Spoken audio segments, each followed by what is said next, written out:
We have previously in these transmissions discussed the idea of a general probability for a window for the beginning of open contact between your civilization and other civilizations more openly on your planet. This window in general has been said to be between your years of 2025 and 2033, give or take a year or two on either side. But the idea now is that things are beginning to crystallize a little bit more, and we can, at this point, in scanning the probabilities, pinpoint the year 2027 specifically as an acceleration toward the idea, the beginning of contact in a variety of ways, a little bit more than the idea of just delivering information to you. It will begin slowly. Still, we're not saying that in 2027 all the ships are going to land. That's not what we're saying. So please do not misinterpret this idea. There is still a window. It will begin very strongly in 2027, and here is the explanation of why. Many of you are already familiar in your history with the idea of a seminal event regarding UFO contact that happened in your year of 1947, what you call the Roswell incident, where you really first began to realize that you are not alone in the universe through the crash of a UFO in the desert near your Roswell and Corona in New Mexico. From that point forward began a cycle. Once you had become aware as a society that other beings other than yourself exist on other planets and have the capacity to reach your world with their technology, many different things began to change within your collective consciousness, within your psyche, your awareness. And that began a 40-year cycle. Now, the 40-year cycle has been prevalent in your society for many thousands of years. The idea is that 40 years is generally, in your reality, the time it takes for a complete transformation of a society into a completely new point of view. You see examples of the idea of people changing over 40-year cycles throughout much of your literature if you look for it. The idea, therefore, is that from 1947 to 1987 was the first 40-year cycle when you became aware of the idea of other life in the universe. And in 1987, many of you started to realize that there was another culmination cycle going on then, and you called it the Harmonic Convergence.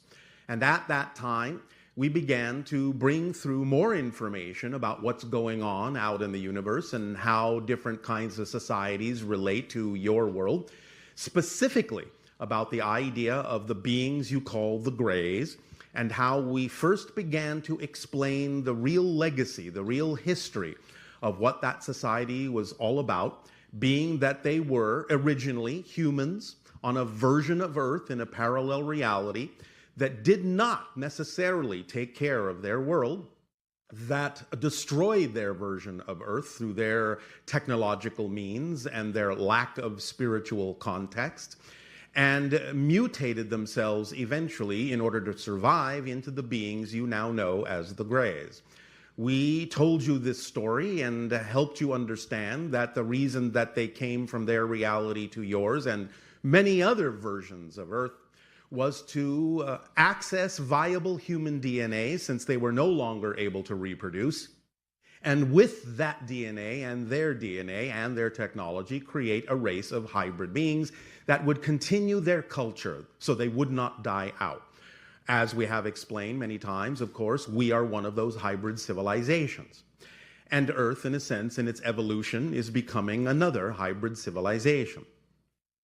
But the idea being, from that point forward in 1987, when you began to realize what the larger story was and how you're connected to it, and how the information that we share with you is not only for the purpose of continuing the Greys' original culture from the parallel Earth, but also to help your world not necessarily go down the same path of destruction, because you had many similar traits and still have many similar traits to what it is that brought about the destruction of their version of Earth and their reality.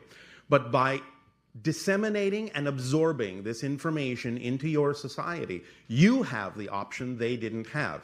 You have the option to take a different path. You have the option to create a reality that you prefer. You have the option to create positive realities of peace.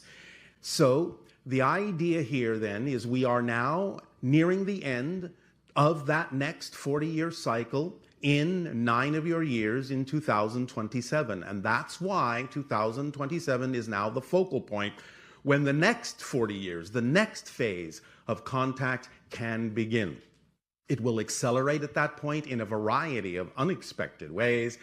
There will be more sightings, there will be more synchronicity, there will be here and there on your planet individual and isolated contacts happening. Now, as we have explained, the hybrid races that exist will not necessarily be the first beings that you interact with. There are others that you will interact with that in many ways are actually a little bit more like you and a little bit closer in relation to your world, and therefore interaction with beings more like yourselves will alleviate some of the ideas of panic that some people on your planet may feel in interacting with alien species, allowing you the opportunity to get used to the idea that you can have neighbors from the stars. And as soon as that becomes something that you are far more familiar with, then other races that are a little less like you can begin to introduce themselves in a constructive and peaceful manner that does nothing to disrupt the society that you have chosen to create for yourselves. But it will begin in earnest. The next phase will begin in 2027 and accelerate from there all the way up, as we said, till about 2033. Between 2033 and 2040, as we read the energy as it exists now, if nothing changes, the highest probability is that between those years, 2033, 2040, you will experience complete open contact on your planet. And during that time, also, the children that were created from the extraction of the DNA, the hybrid children, will begin to arrive on Earth to live in certain enclaves, in certain secluded areas, safe areas on your planet, again, where they can live as a group, where they can acclimate to living in your society, and you can acclimate to their society, and you can begin to blend and harmonize and welcome into your reality, welcome them into your world, and begin to really develop a real strong relationship with those children, to begin to truly understand your place in the stars, your very honored place in the galactic family. And through those years, 2033 to 2040, you will develop much, much more understanding of all the interrelationships that have occurred and can occur between your world and other beings from the stars. From that point forward, again, as we read the energy now, up till about the year 2050, all of that acclimatization will take place so that somewhere around the year 2050, you can actually enter into membership, if you wish, with the idea of the Interstellar Alliance and truly begin in earnest your education of the galaxy and a true understanding and connection of creation and existence that will spread you to the stars to explore, to discover more of yourself, and allow you to truly, from that point forward, develop a true harmony and a true paradise on your planet. So 2027 will be the kickoff point for that, a very strong one, and you will see a lot of different things happening in that year. It will be a very exciting time. So we thank you for working with us in this way. It is absolutely our passion to be able to further contact with your civilization among the other civilizations that we have contacted. It gives us great joy to be able to know that it is possible to interact with your world in this way and invite you into the family so that you can begin your process of moving at whatever pace is comfortable for you from the idea of Homo sapien to Homo Galacticus. And taking into account what we discussed last night of your time, knowing that you are all time travelers in a sense, determining which parallel reality paths you are taking by following your joy, by acting on your passion to the best you can, dropping all the insistence on what you think is supposed to happen and letting reality show you, letting creation show you the gifts that it has for you and responding to them in a positive way will drive you forward and allow you to experience the great acceleration that we're talking about that will come to a head in 2027. How will the realities who do not experience contact perceive this event? Will they look back on this instance in a similar way we look back on the Roswell event, very much in denial? It depends on the person. There is still an opportunity in the upcoming events to have a particular perspective of it, or no perspective at all, not even knowing that it's happening. There is still the possibility of a range of reactions to it because you are still seeing other people's choices. So for a while, different people will respond or react in different ways or not even be aware that it's happening. These things will start slowly, in phases, subtly, and not everyone on your planet may even be aware that it's occurring. But the different reactions from those that become aware of it may also exhibit a wide range from acceptance to disbelief to total non-acceptance. So again, there is still time for people to make choices about how they relate to the idea of open contact, and you will see a number of different reactions and responses to any particular UFO events or contact events for a few years to come. This person says, I was wondering if the first major contact event will happen in dream form. I feel like more people would be open to the idea of it since they are in a dream state. I'm aware that a lot of people are already making contact while dreaming and just don't remember it. But will we have a dream we remember which will unlock the door to making physical contact? That is a high probability. It is common in first contact scenarios in many civilizations, including a high probability in yours, that the idea of widespread open contact will be experienced en masse in dreams before it occurs in physical reality.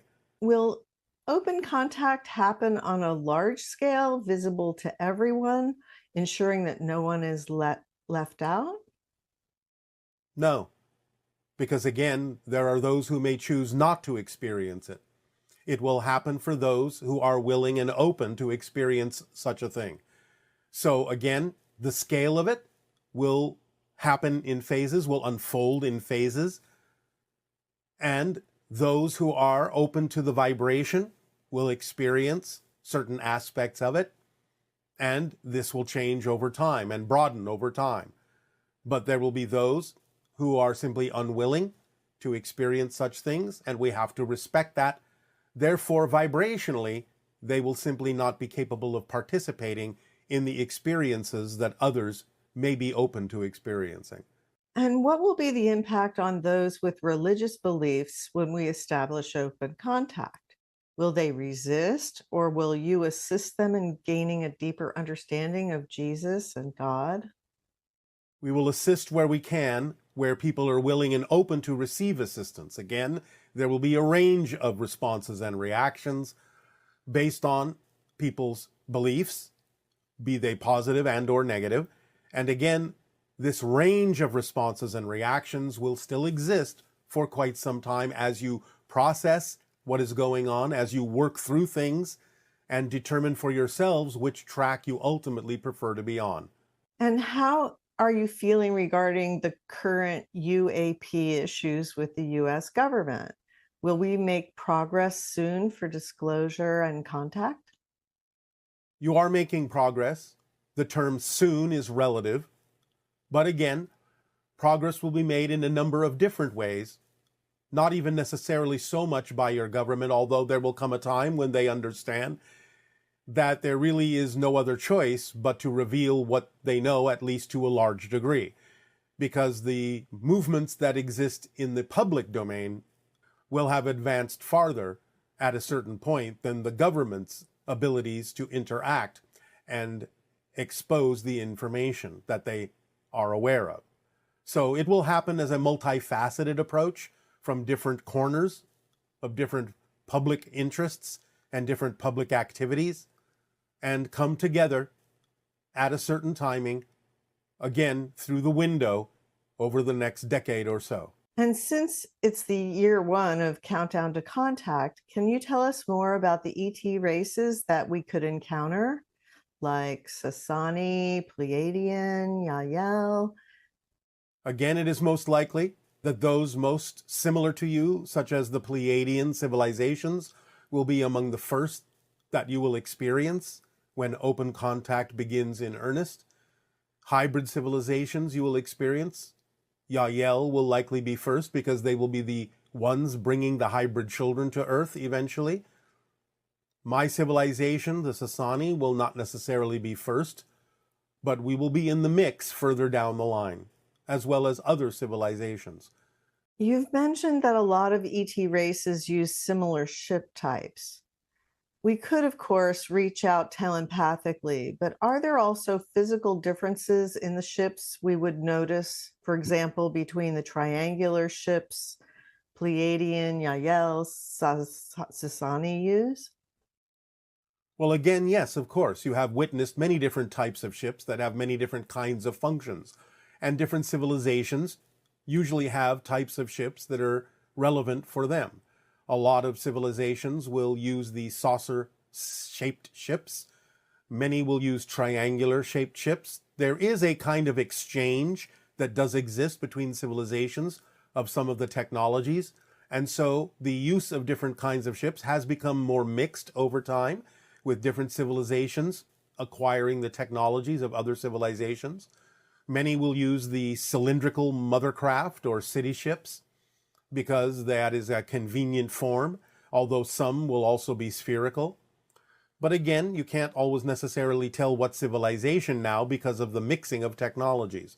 Though for the most part, Pleiadians will retain the idea of the classic saucer shape as you understand it, and our civilization and many hybrids will retain the general use of triangular ships because that is what is representative of our general technology. And regarding extraterrestrial writing that some people see on the ship's exterior, when seeing the ships up close, what is that writing for? The writing exists as a mark for the identification of ships in terms of their function.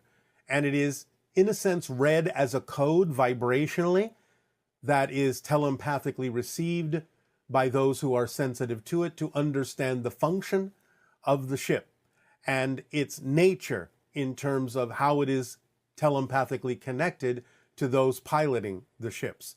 It is a kind of a signature vibration that contains a lot of information that others can download, so to speak, to understand the identity of the ship, the function of the ship, the function of the crew, the mission they are on. The writing can even change from time to time. This person says, I feel like I'm personally ready for that contact with ETs.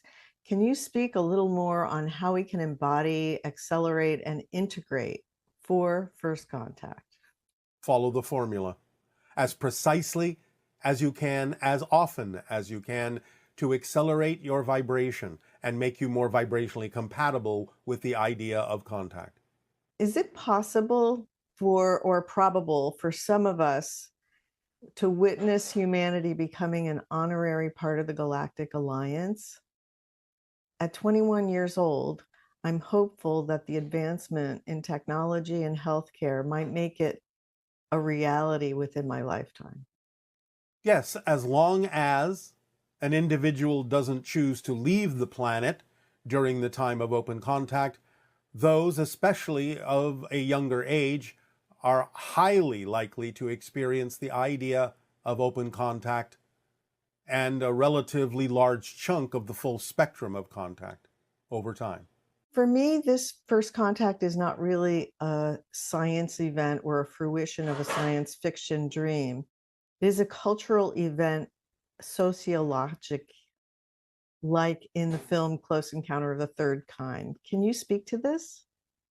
It is a sociological event, first and foremost, because it will alter your entire society. And you must alter your entire society on your own in order to make yourselves more compatible with the idea of contact. So the idea is it is less scientific, although there will be some technological elements to it, some technological exchange, knowledge exchange, so on and so forth, knowledge given, technological ideas given and shared. But it is first and foremost a sociological event, yes. Your entire society, those that are willing and open, those that are shifting in the direction of open contact, will be very different from your society of today.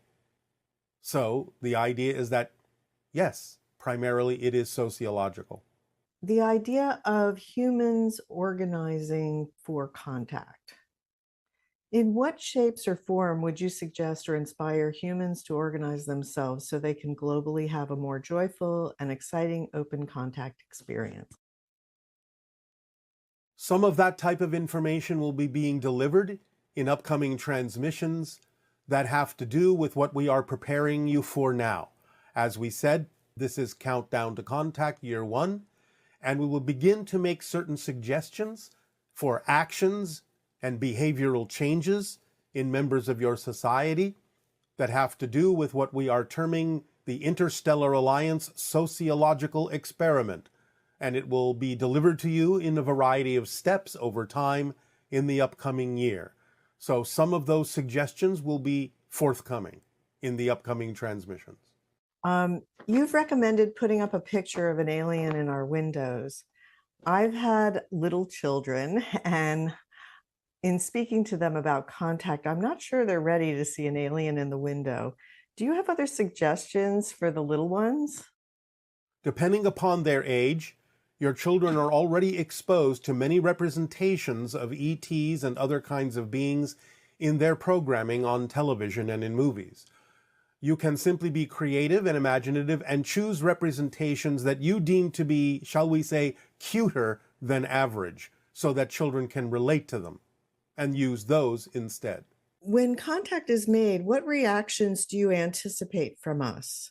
Again, there will be a range of responses and reactions depending upon belief systems, willingness to be open or not to the idea that you are not alone, willingness to be open to the idea of the kind of changes that would have to occur within you as individuals and within all of you as a society. So again, there will be a range of reactions and responses, and this is what we anticipate will occur at first. And what qualities make us the best candidates for open contact?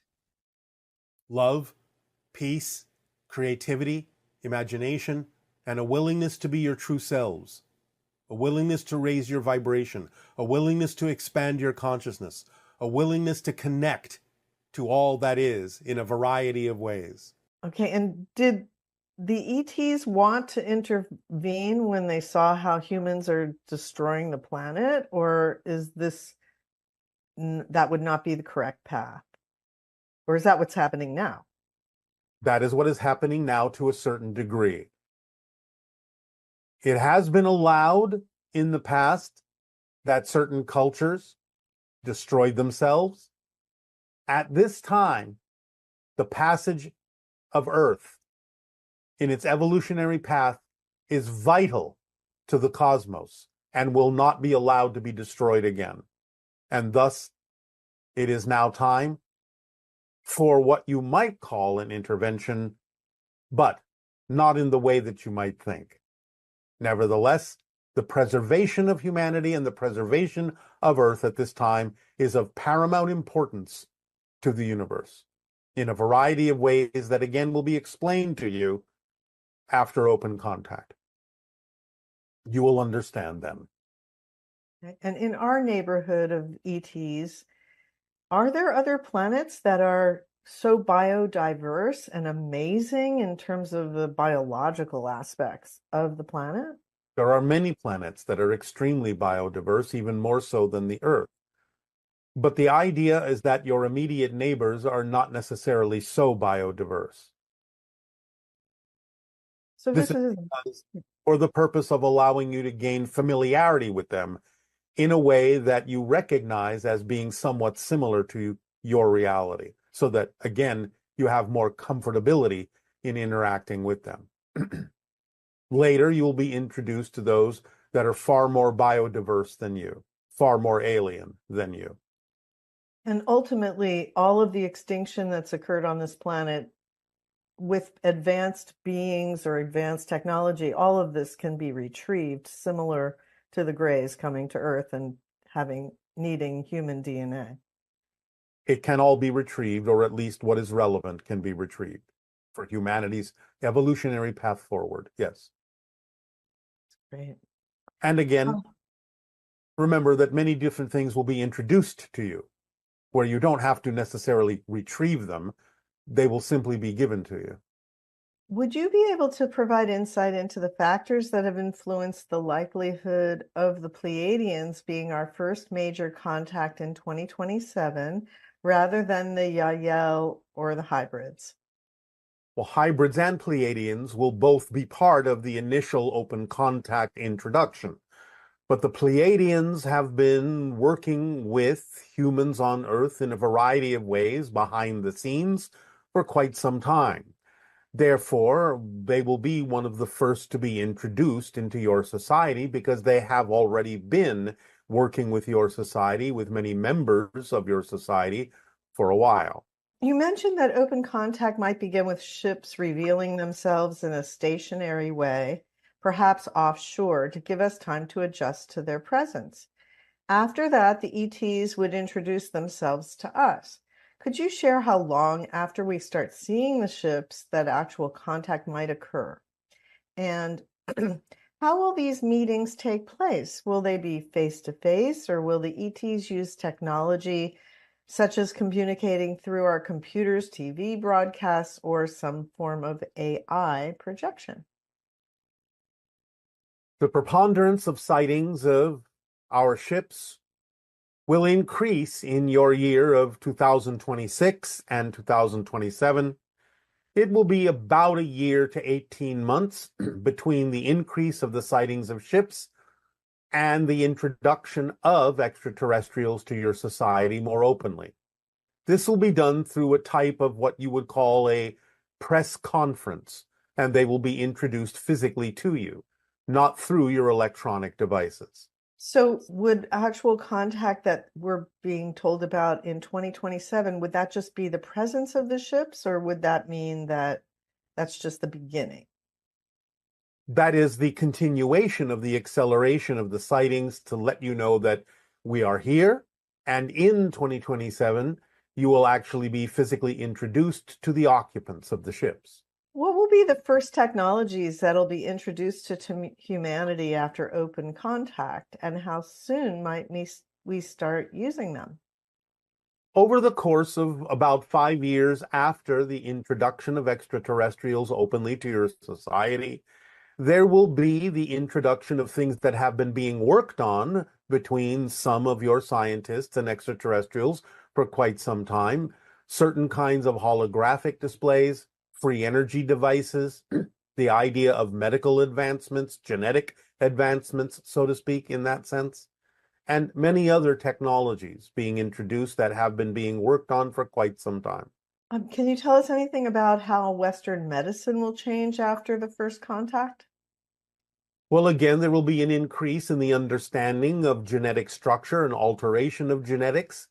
And there will also be an introduction more readily of the idea of what you would call vibratory medicine, the idea of frequencies of energies having effects upon the human body.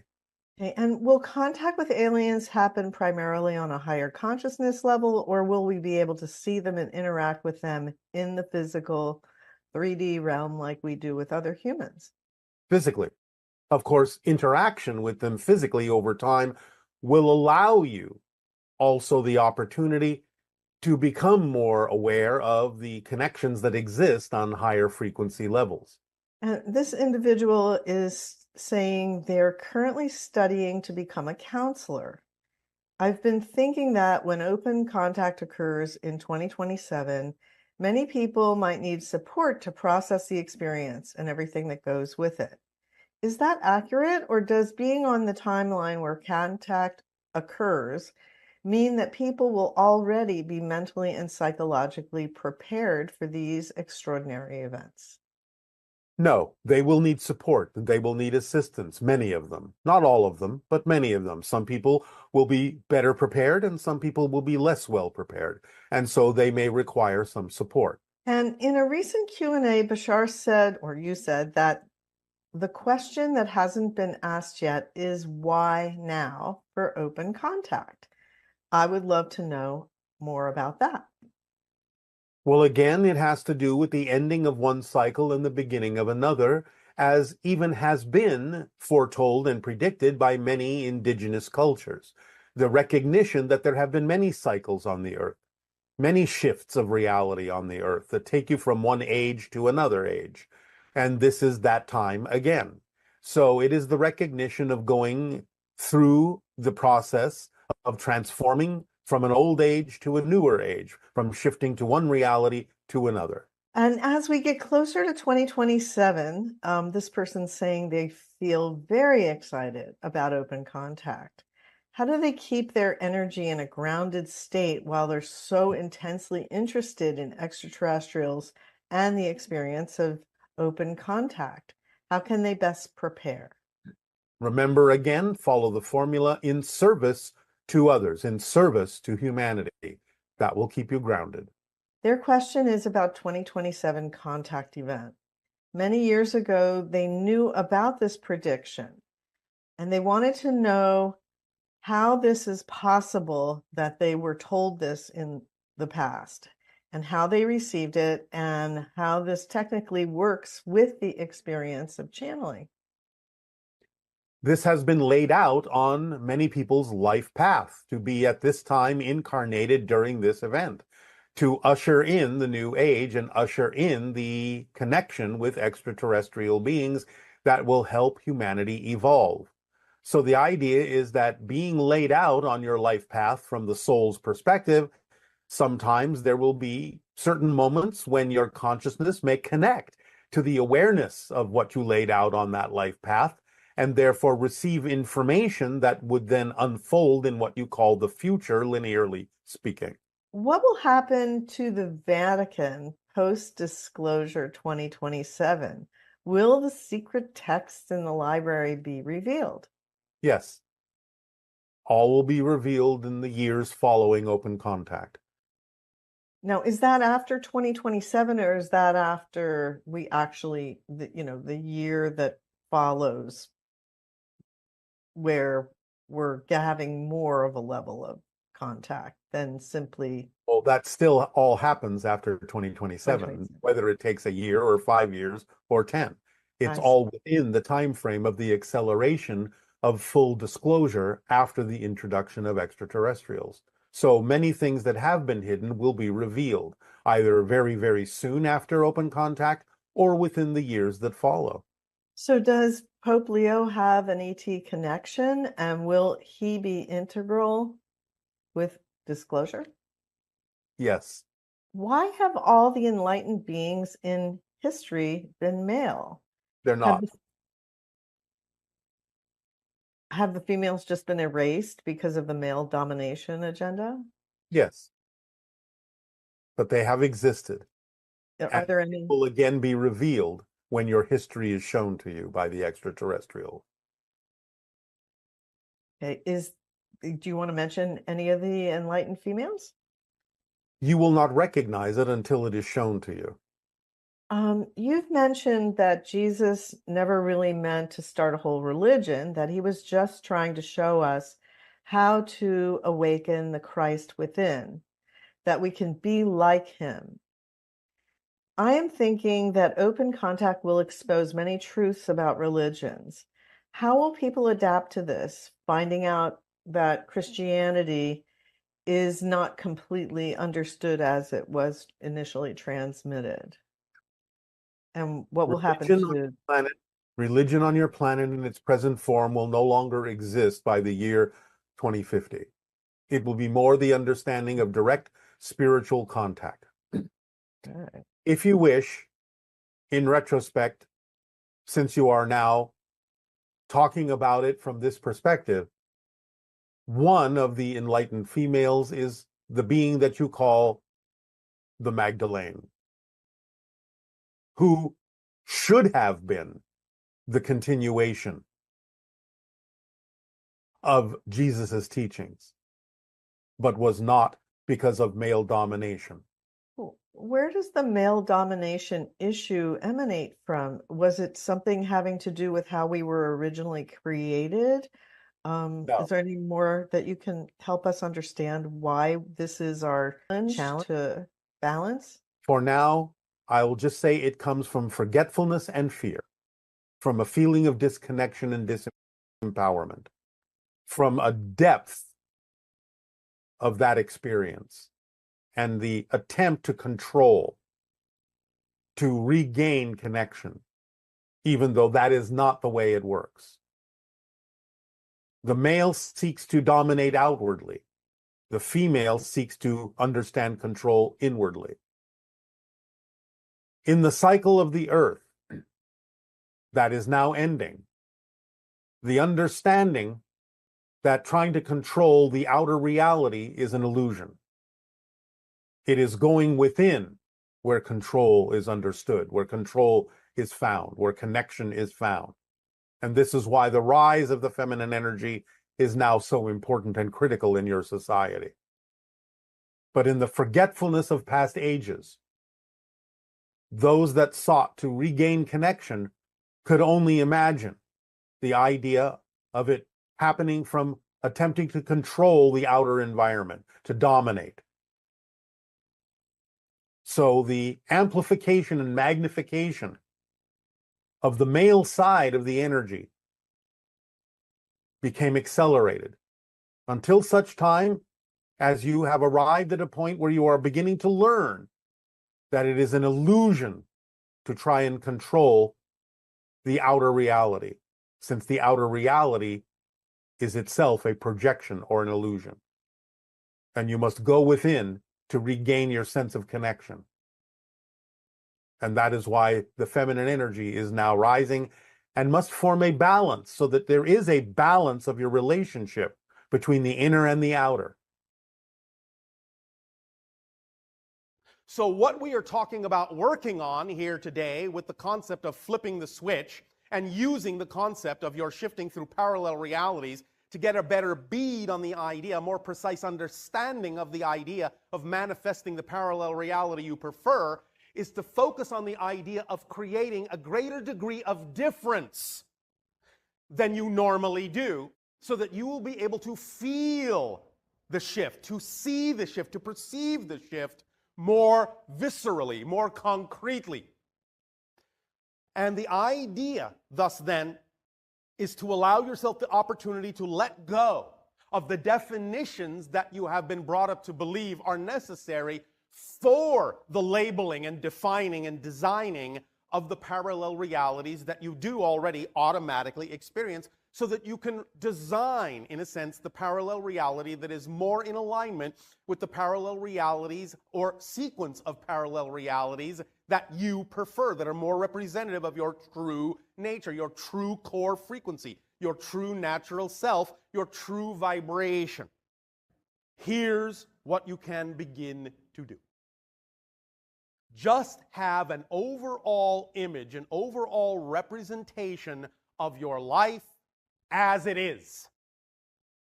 In whatever way that comes to you, just to paint a picture, like you're looking at a movie screen if you wish, and just see up on that screen, see yourself, see an image of you, going about the things that you are already doing in life.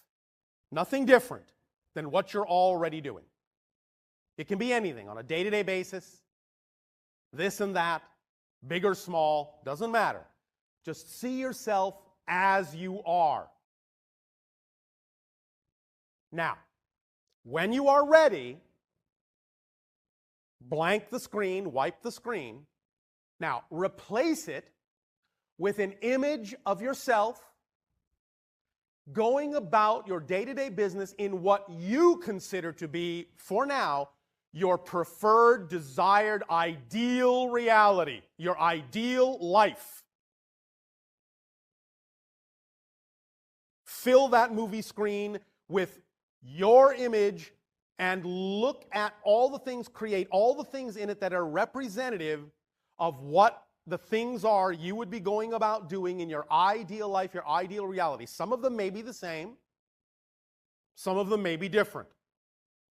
Whatever it is, just take a look at it. Now, in your mind's eye, put those two screens side by side or one above the other. Look at one screen that represents your life as it is. Look at the other image on the other screen that represents your life as you would prefer it to be. Notice the differences. Notice the differences.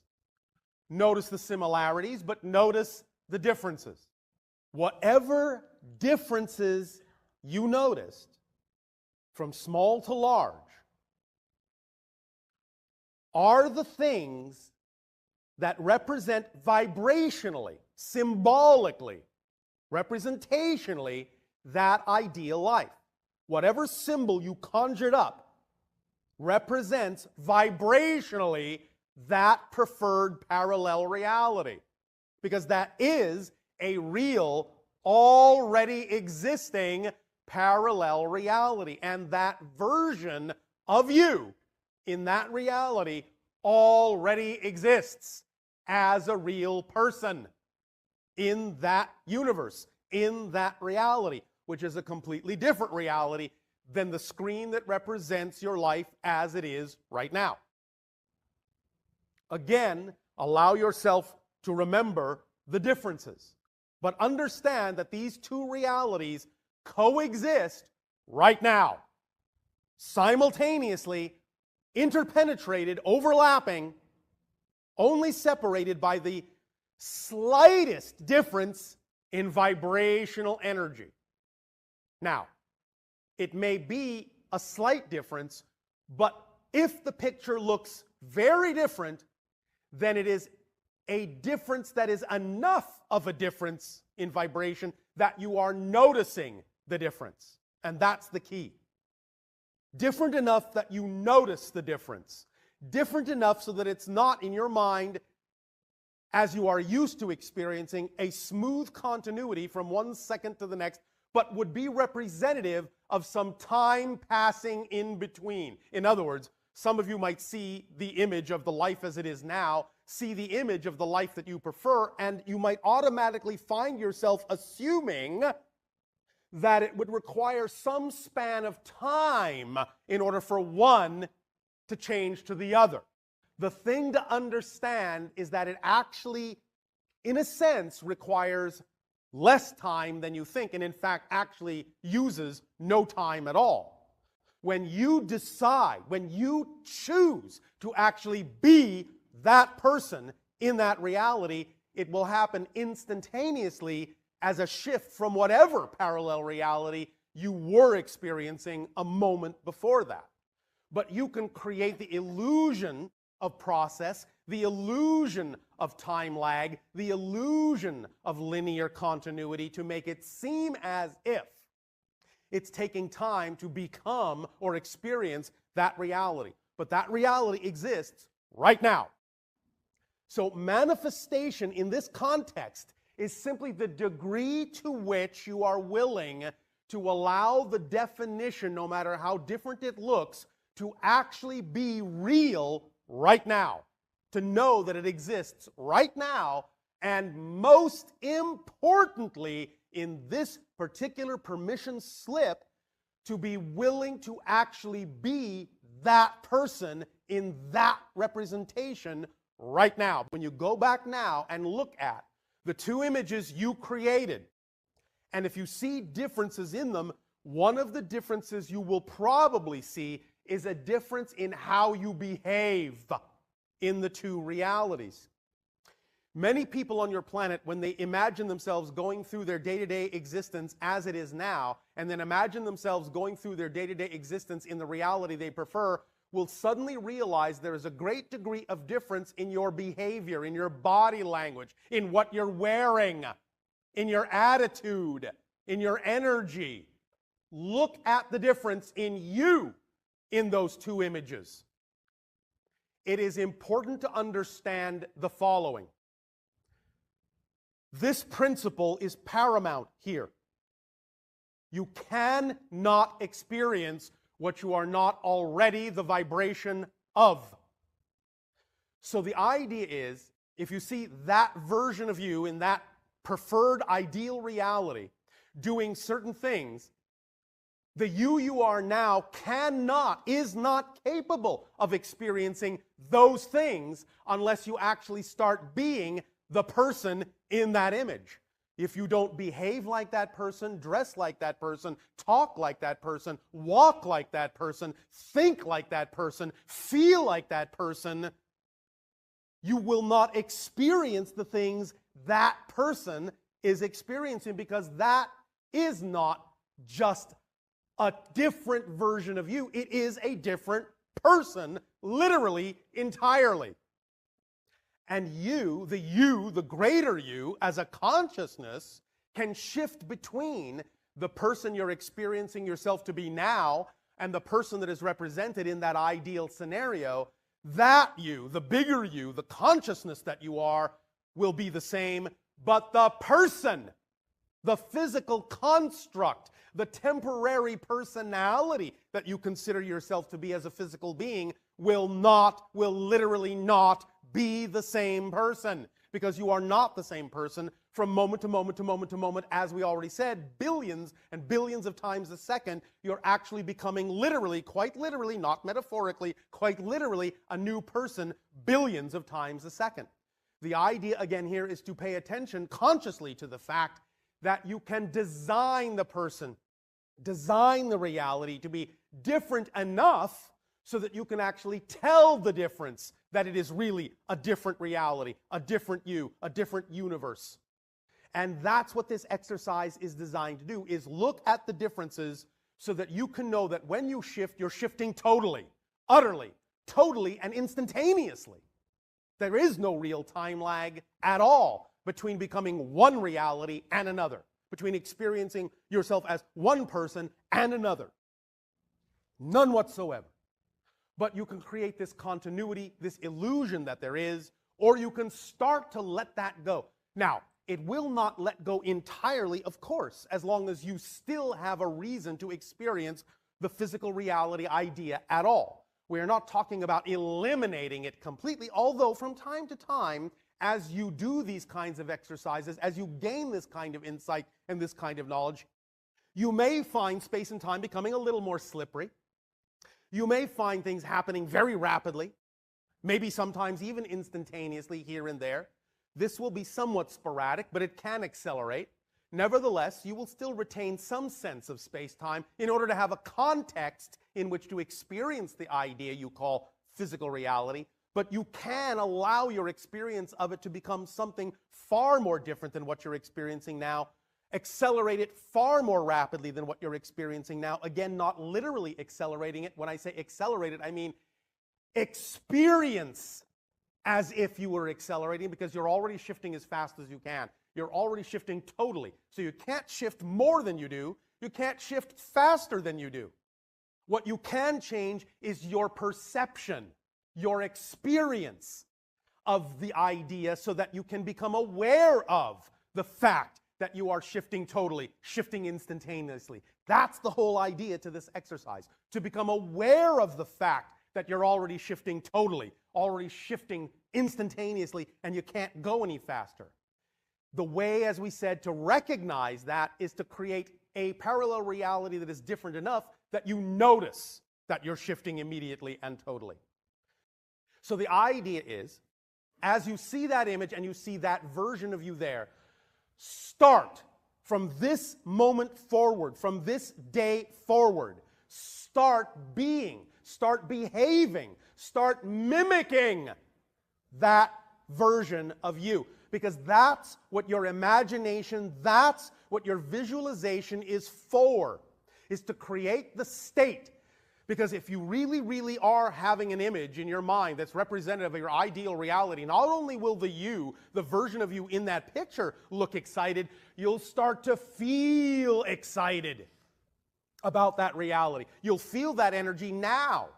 It will start to leak into you from that image. That's what it's for. That's its job, to put you in the proper state that is representative of the ideal reality, no matter how that reality actually will appear physically.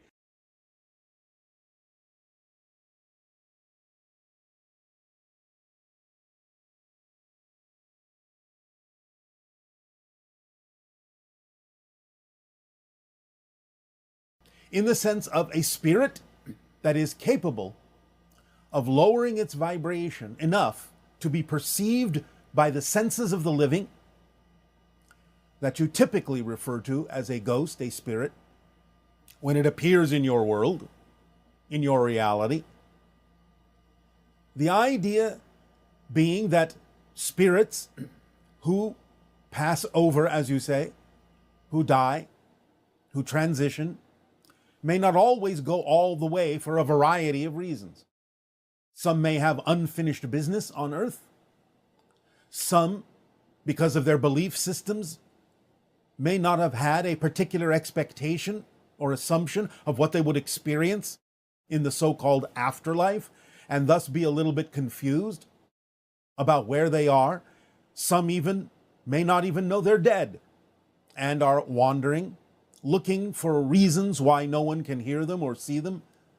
But now and then, either due to a lowering of their vibrational frequency, sort of similar to the idea of invisible ultraviolet light lowering its frequency to become visible as part of the visible spectrum of light, going down into violet and blue and so on and so forth.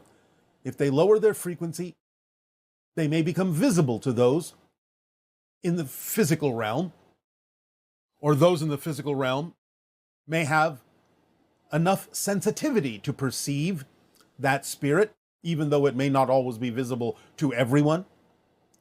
But for some reason, they are still closely connected energetically to the physical realm of Earth, due to some of the reasons we have said or other reasons, and thus are still in their mind living among you, wandering among you, occupying the old houses, so on and so forth, what you typically refer to as a haunting, which doesn't in any way, shape, or form have to be malicious. Simply another person in another state, living in a place among the living. But the idea is that in seeing these beings, there is no way without communicating with them to know the reason why they may still be in what is referred to as the lower astral realm, very close to the vibration of physical reality, lowering their vibration enough to be perceived by physical beings.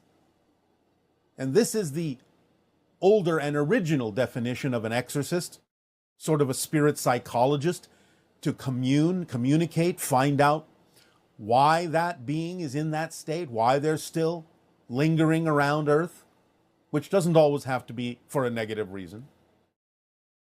Sometimes, when spirits cross over, and they act, in a sense, as guardians, spirit guides, for those who are still living, there may be reasons why they can learn to lower their vibration, to interact with the living in certain ways, even to the degree of appearing solid as a living physical being. This takes some skill and some practice on the part of spirits to do this, because once you are in spirit and in that high frequency vibration that is generally invisible to the living, it is actually not as natural for a spirit to go back down into the lower vibrations and become perceivable to the living. But there are those who may have reason to do so, to appear to the living in certain ways, to deliver messages, or perhaps as a protector, to alert living people to certain ideas, certain situations and circumstances, be it dangerous or not. So those spirits may have a high degree of need to lower their vibration to interact with the living and be perceived as living people until such time as they raise their vibration again and vanish before your eyes. And so there may be great need to do this, or they may simply have chosen to practice the ability of raising and lowering their vibration in order to interact with the living for a variety of their own reasons, or agreements they may have made with the living people with whom they interact. Now, beyond the idea of it actually being a spirit, a ghost per se, that you're interacting with, that is live in real time, as you say, there may be other effects that exist that can be interpreted as seeing a ghost. And one of them is the idea that in the fabric of space-time, everything is recorded. You might say, again, as people on your planet often name it, the Akashic records have a kind of video sort of ability to record things as well as audio or pure information. And all that information is available here and now because everything exists here and now. So again, for those that might be sensitive enough, might extend their senses far enough vibrationally to pick up on certain things that may have happened, linearly speaking, in the past, and perceive the recording, it's etched itself into the fabric of space and time. They may be seeing a recording of sorts, an echo of sorts of things that have been, or even will be, in your linear framework, and perceive that as a living ghost, even though it is simply an echo, a recording, something etched into the fabric of space-time, and is no longer actually present. These kinds of perceptions will usually appear to be repeatable. In other words, a person may say, oh yes, this place is haunted, and at midnight, every 3 days, you see this woman walking down the hallway into this room, and so on and so forth. And if that keeps repeating, it might not be what would be termed a living presence. It might actually be a recording, repeating over and over again when the conditions are right to trigger it, or when the conditions are right in a person's senses to perceive it.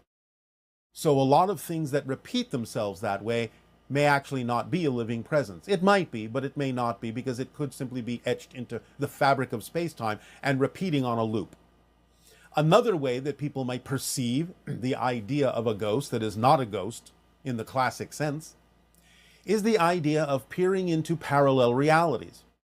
Sometimes the so-called barriers between one reality and another will overlap, will weaken, will align vibrationally in some way, shape, or form to allow a person from your reality to actually perceive, although perhaps faintly and dimly, people in other realities.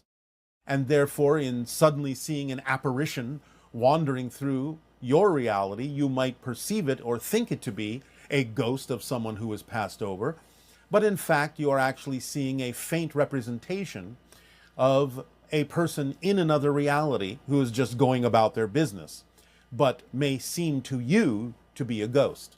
And they may be able to perceive you that way at that moment as well, and go back to their friends and family with tales of having seen this ghost.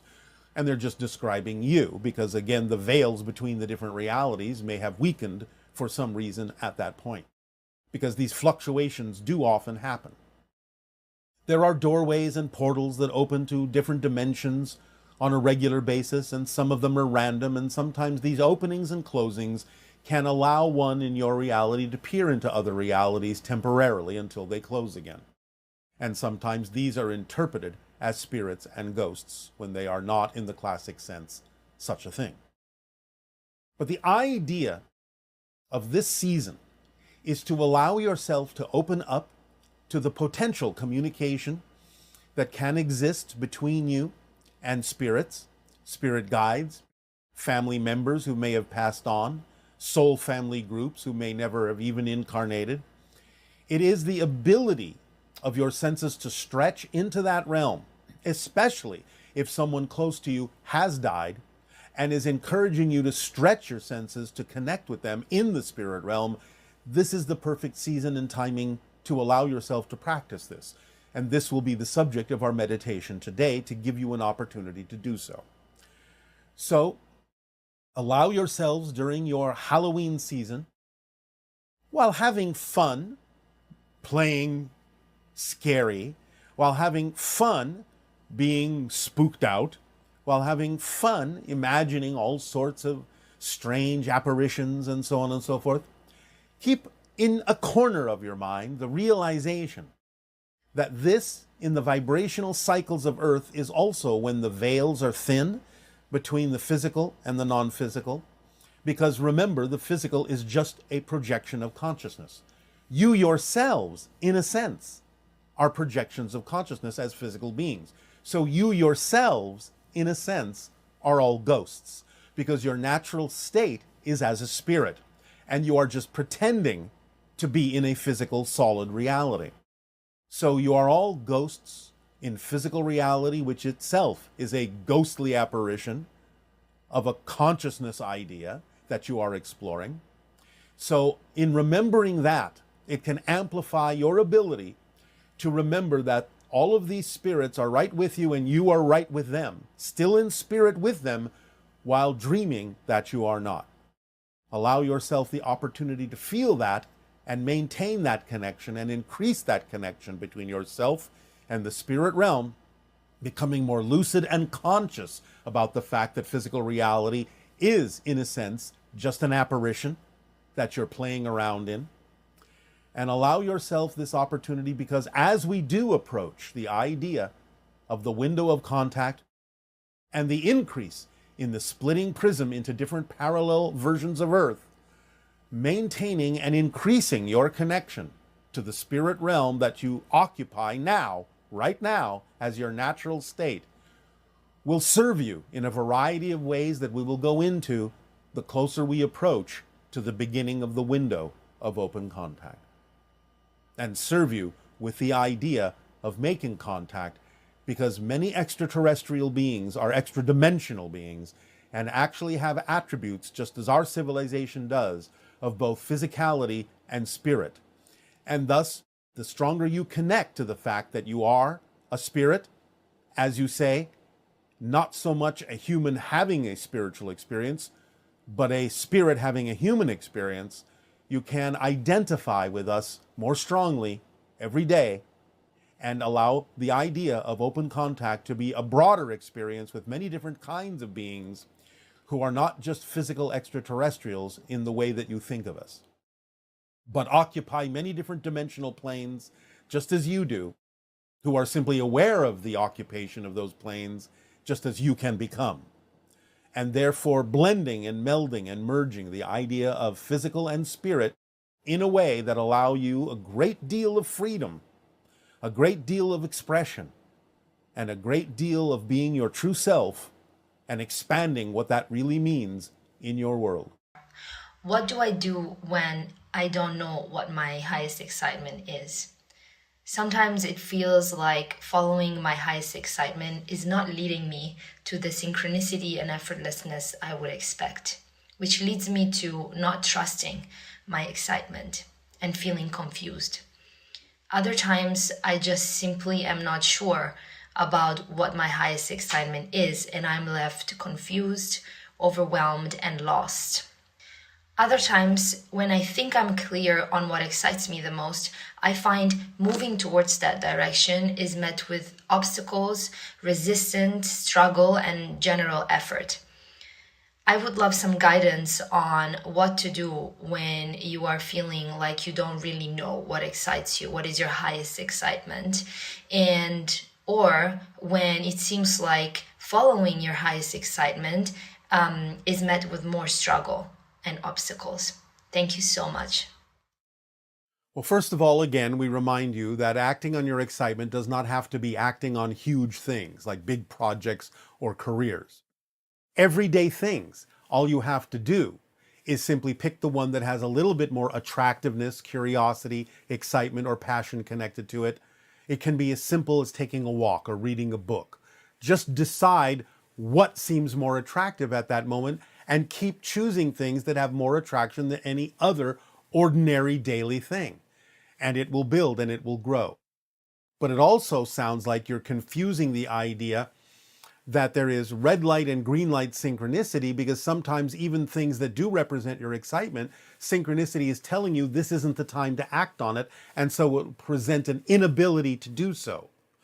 But the other obstacles that may come up may simply be the idea of how it is you're willing to face challenges. Because remember, the reflective mirror in the formula is one of the things that brings to your attention any belief systems you may be holding on to that are out of alignment with your excitement, but you have to face them. You can't just assume that following your passion means you will never have to look at the ideas that are out of alignment with your passion in your belief system. That's the exact thing you're supposed to be doing, is revealing all the beliefs within you that are negative, fear-based, or out of alignment, and dealing with them and finding out why you're holding on to them.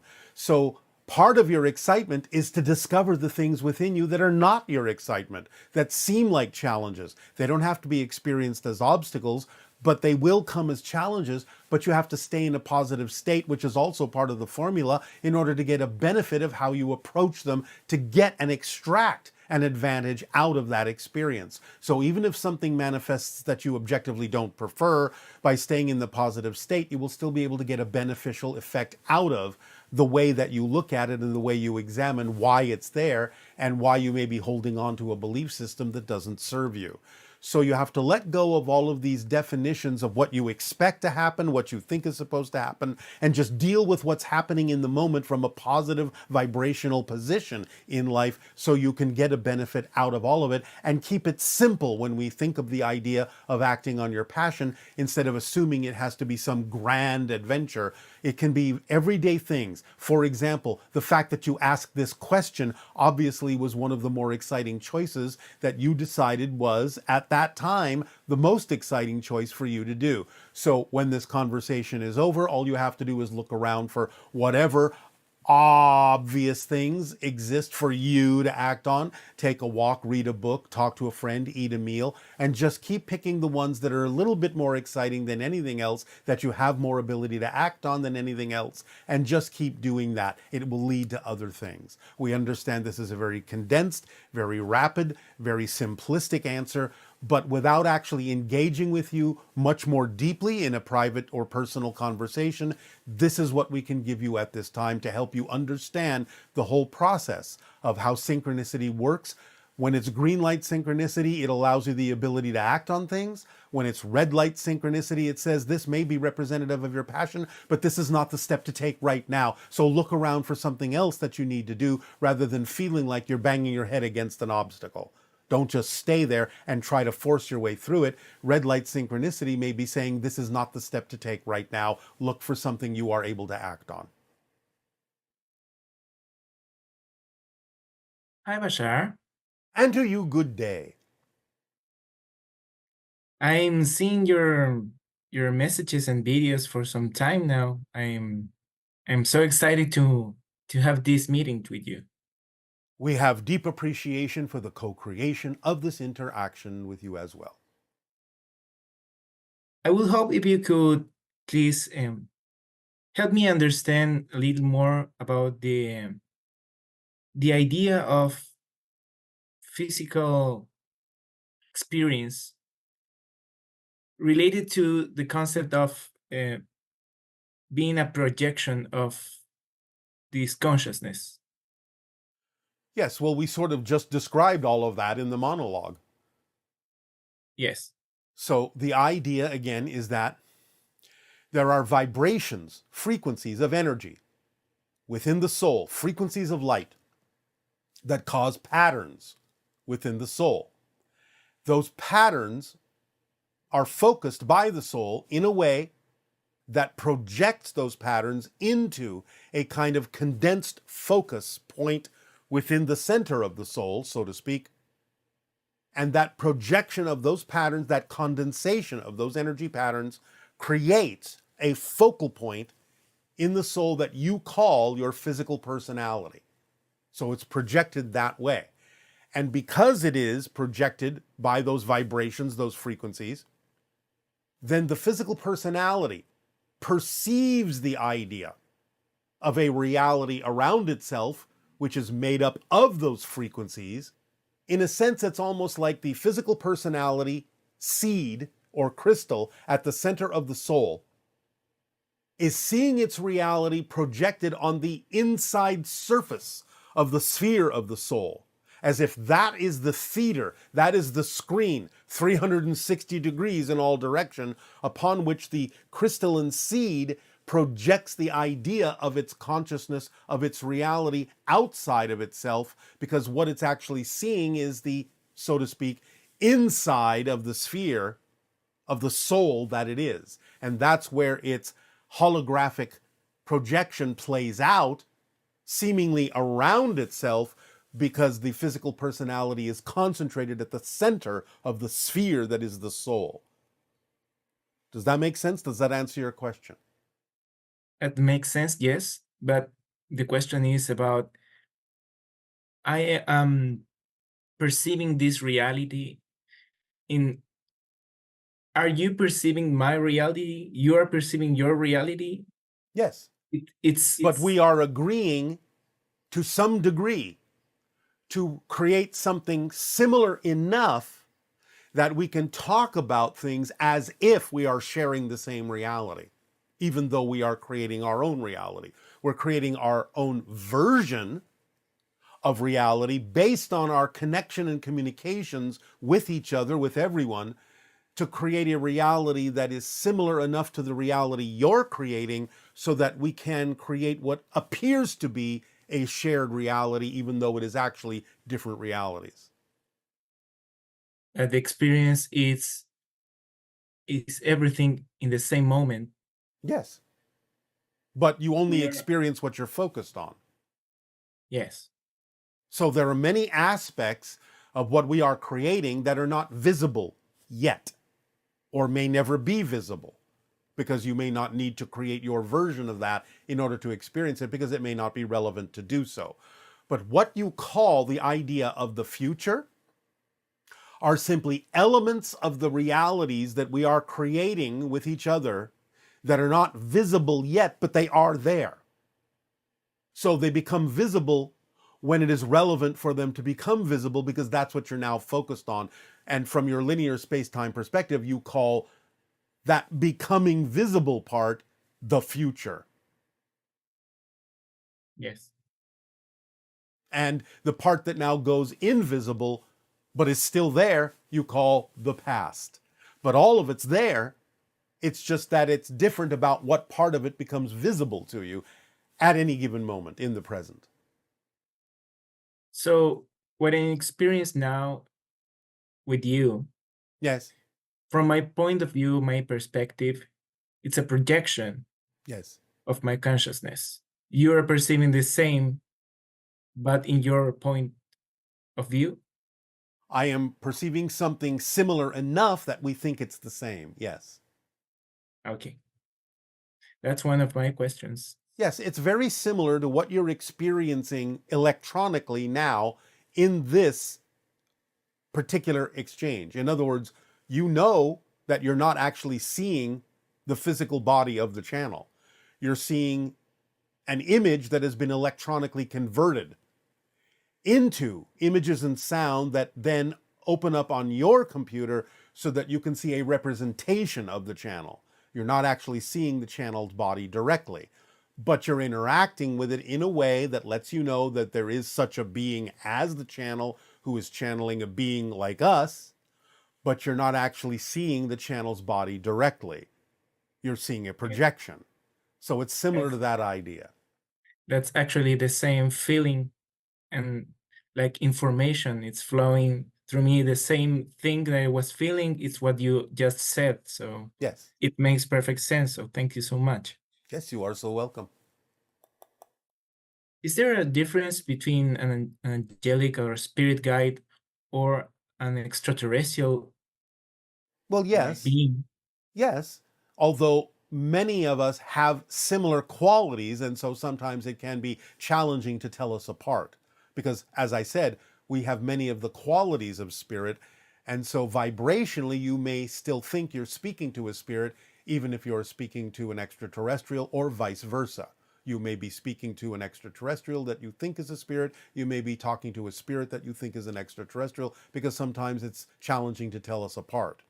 Nevertheless, yes, there is a difference between the idea of an angelic being that has never been physical, a spirit guide which may have been physical in its experience, or members of your soul family that may choose to have been physical and taking turns playing different parts for you in different lives, so to speak. So spirit guides can also be someone who has been part of your soul family or doesn't have to be. It can be someone who, in a sense, is being trained as a spirit guide, and based on their level of skill and their particular choices of what they would like to do, they may be, so to speak, assigned to different people to help them grow as a spirit guide, to learn how to communicate and help people who have chosen to have physical experiences. So yes, there are differences in the way that the beings may experience themselves in different dimensions and different realms, but ultimately they can sort of function in a similar way. Okay. Thank you so much. Yes. I don't know if now I'm allowed to ask a last question. Well, you just asked the question, so I suppose you can ask another one. It's difficult to me to imagine extraterrestrials since I was a child, specifically the what we call here the grays. Yes, well, they're not truly extraterrestrials in the classic sense. They are mutated humans from a parallel version of Earth. Yes. This idea or concept, although I found it fascinating, and it really starts piquing the curiosity of my experience, but it's also terrifying to me. I Why? can understand why. Well, probably because you've had those experiences, you've had those encounters, and as we have explained, the idea of beings that are operating on a different frequency, whether it's higher or simply representative of a different reality, can feel to your physical mind something similar to the idea of the spirit realm vibration, and to the physical mind, when it's exposed to a vibration of another dimension, another reality, or a spirit realm, may react to that frequency as if it is dying, because that's what that frequency represents to the physical mind. And so the limbic brain will react as a fight or flight survival mode suddenly, because being exposed to that energy may make it feel like it's about to die, even though it may not actually be about to die. It may feel like it's about to die by being exposed to that energy, and that's where the fear reaction comes up. It's a survival mode reaction of the limbic system in the physical mind. Thank you so much. Yes, there is nothing to be afraid of, but we understand that your body may react that way. Yes, that concept also makes very, very perfect sense to me. Yes. Thank you so much. Well, thank you very much. Aveo. Ave. Hi, Bashar. I just watched an excellent lecture of yours about letting things in and letting go of the things that are not meant for us. I'm just wondering, regarding things that are not meant for us, why do we want them so badly? Such as the wrong person in a relationship. Just, and asking to let go of, the desire so much and it just not going away. Can you help me understand why we so badly are drawn to things that are actually not a good match for us, or not a match with our frequency and vibration? Thank you so much. They're in your life for a reason, but not necessarily the reasons you think. And it's the insistence and expectation in your belief system about why you think those people should be in your life that's getting in the way, instead of allowing them to be there for the reasons that actually serve you. Because there are no accidents, and they're in your life for a reason, but they're in your life to teach you lessons. And one of the lessons is to not impose a societal assumption or structure on what a relationship is just because of the strength of the attraction. It's about the idea of what are you learning from that relationship that allows you to become more of who you are and choose the things that you really prefer vibrationally in your life, instead of just insisting that this thing that has been attracted is supposed to serve a certain purpose, instead of just simply learning the lesson that it may be showing you that you need to let it go in order to attract something else that would actually be more relevant for you. So it all serves a purpose, but the question is, are you learning the lessons from what that relationship is showing you, or are you continuing to insist that it should be something that it's not? Ilya Ovna Bashar. Good day, good day. Thank you for being the loving reflection that you are, by the way. It is our passion and our pleasure. I recently came to have some validation that I have a connection to the hybrid program, All right. and I've made agreements with certain mantis beings. There was a symbol that came through about phoning home, and I was hoping you could add some light to this. Phoning home. Yes. All right. Well, first and foremost, when you are dealing with the mantis beings, with the grays, with the hybridization program, you are usually experiencing a shift in your energy vibration that is closer to the idea of spirit. And spirit represents your true home. So it could simply be your interpretation of realizing that you were very close to home, vibrationally speaking, anytime you had any of those encounters. Okay. Did I make a agreement to do any channeling for one of these beings? Do you mean with one of those beings, channeling one of them? Yes. It is a probability that you can pursue if you wish. Could you give me a name or permission slip to follow that pathway? Well, are you first of all talking about being excited about vocal channeling or automatic writing or doing some kind of readings for people or divination systems? What style of channeling? Because remember, anyone that is doing what they love to do is in the channeling state. They can decide how they wish to express it. That's up to them. So what form of channeling are you most passionate about exploring? I think I'm still trying to decide that, but right now I'm leaning towards the vocal side. All right. Well, are you willing to gather people around you who are asking questions so that they can pull the information through you? Yes, absolutely. All right. Well, then we would suggest that you do that. But you have to get out of your own way. You have to not care what comes through. It has to be all right if you get nothing at all. You can't be worried about looking strange or silly. You have to allow the information to come through by having people ask questions that pulls the information through you into them, so that you can just be the conduit and the vessel, and you don't have to think about what you're getting. So it's a relaxed state of just allowance of whatever happens to happen, knowing that at that moment, even though you will get better with practice, that whatever happens in the moment is what needs to happen to give you the opportunity to practice and to feel out how the information comes through you and what your particular style is all about. So if you're willing to start that way, then gather some people who are willing to help you practice by asking questions that they would really like to know the answers to, and see what happens. Okay. All right? So further on that, during the same time when I got the symbol, I also got information about following patterns of cubes.